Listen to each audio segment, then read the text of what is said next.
The lighting you are observing on the corners is not real. This is a fake light that you can add with the help of Lumetri Color panel in Adobe Premiere Pro. Let's see how to add these fake lighting effects in Premiere Pro. First, add the clip to your timeline. This is a still image that I'm using for this tutorial. The next thing you need to do is go to here and select ellipse mask. If in case you cannot find this, long press the left mouse button, you will see these options.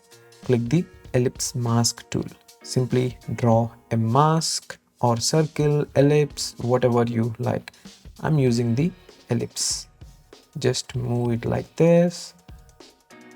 Fine. Next thing is go to the Lumetri Color panel. If in case you cannot see any of these panels, click on the window. From here you can enable or disable it.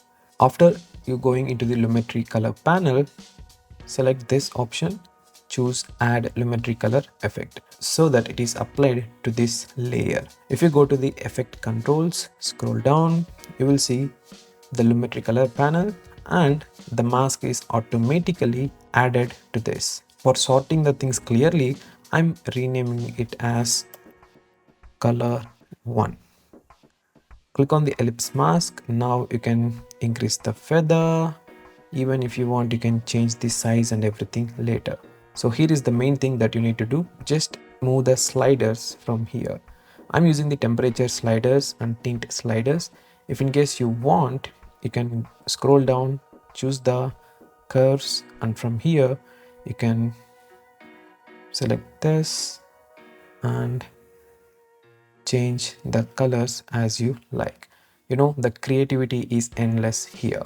So as you can see here, this is a fake light that I added. If in case you want to add some more lights, like let's say on this corner too, just duplicate this layer,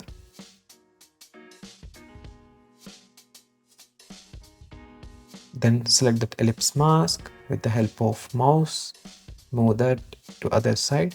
Now if you want, you can change the color as well.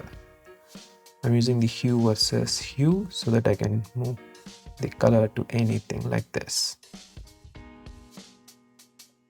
That's it. As you can see here, it's looking very good. So like that, you can add multiple fake lights to your video by using the Premiere Pro, that too with the help of Lumetri Color panel. If you found this video helpful, don't forget to smash that like button and also share this video to the fellow video creators so they can learn more about these techniques. If you are new to this channel, watch some of the videos that I upload related to video editing, followed by YouTube growth related videos. If you found this channel is for you, don't forget to subscribe and click the bell icon to the side of it. Thanks for doing all these things. I'll see you again in another video.